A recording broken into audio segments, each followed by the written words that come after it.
It was in 1992 when I met Teo at Christ Journey, and we were sharing some classes together, Sunday school. And I knew about his family because he's in the logistics, and I was also. And we started to have a conversation, and this went on for some time. And then one day in the sanctuary, he comes up to me as we were walking. He says, I want you to join what used to be before Echo Cuba, and please come to the board meeting.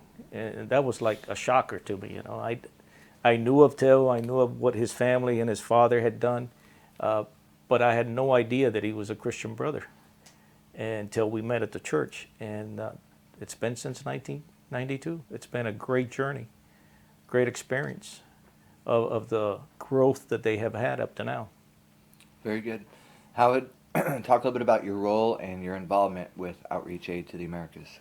Well, I'm a board member since then, and we also, as a logistics company, we offer warehousing services to them to receive freight that they're going to export or haul, and that's what we do for them.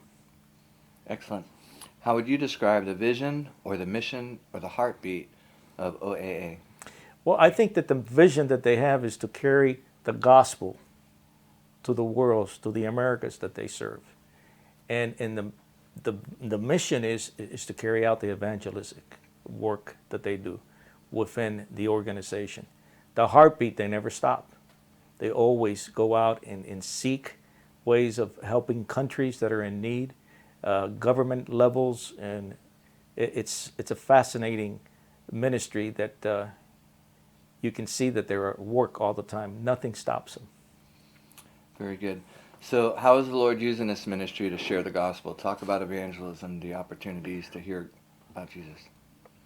Well, I can relate to Cuba because when I started to be a board member, they had a project that was for powder milk. And I couldn't understand the pouches. They would pack the powder milk to take it to Cuba and distribute to kids in Cuba. And that was a way of touching people. You know, when you're hungry, you also can touch the physical need by giving them food. And that really touched my heart. And then they offer Bibles and computers and bringing pastors in and helping pastors get educated, training. And that's what I see of this ministry. It doesn't stop them from doing anything. It just allows them to take the gospel in a different level to evangelize the countries that they're helping. Bueno. Talk about discipleship, the tools, the resources to help make disciples of the nations. Well, I covered that a little bit before, but I'll say it again. They use all sorts of books. They use food. They use medicine. They use technology, farming.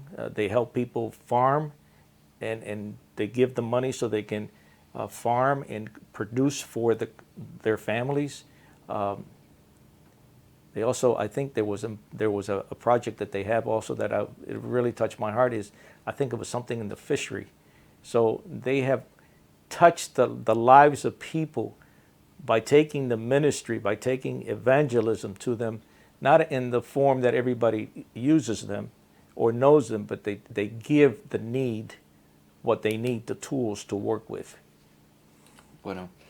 So how can Christians get involved and support a ministry like Outreach Aid to the Americas? In America, I think that we have been blessed that we have the freedom to give. And I think that's the first thing that we should look into our hearts. I know that everybody's giving to their churches and to their own ministries and to whatever that makes them operate within a church bracket or situation.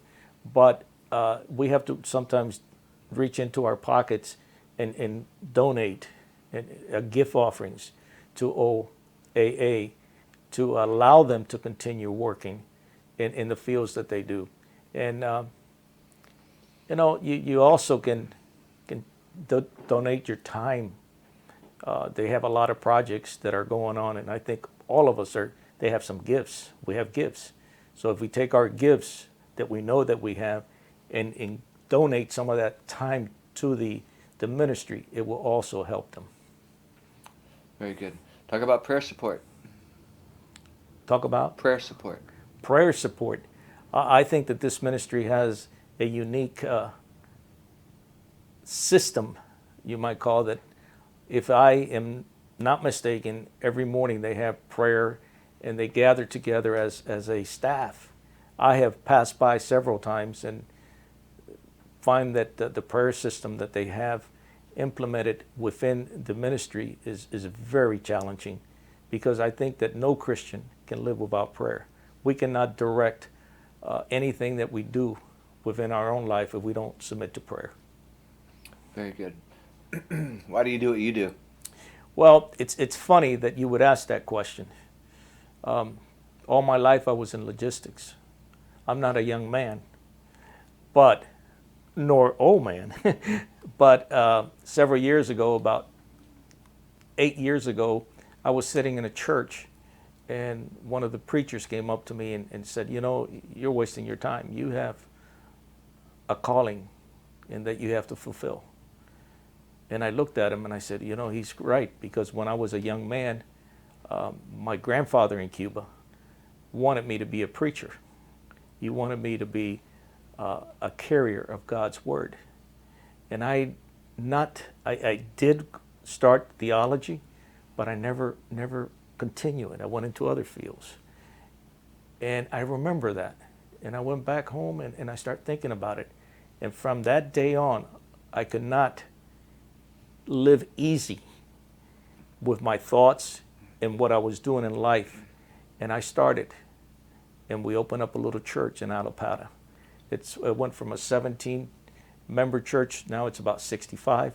It's one of the worst areas because of low income, but it's been a blessing. God has opened the doors, and everywhere we go, and we give out food, we give bread every day. So the calling was instilled in my heart when I was a young man. And sometimes we drift away from God's calling, but the word says if you have a calling, he's not going to let up until you finish it. And I feel very comfortable. I feel very happy. I feel very content that when he made that calling, then he completed it now. And that's why I do what I do. Although I carry on a business, my calling today is business is second. The church, God's gospel, God's ministry is first. Romans 11, God's callings are irrevocable. Irrevocable. There you go. Good stuff. Final question. Is there anything else the Lord put on your heart to share with us today? Yes. You know, as I look at OAA and sometimes I compare the ministry that they're doing versus other ministries, I think people should get acquainted with what they do and give some of their time and help the ministry with their offerings. There's a lot of things that we can do for them without just saying, oh yeah, they exist and they get these little flyers and do whatever. No, I think that we should spend some time sharing some of our gifts that have been given to us to share with them, who in turn is going to share it with the Americas.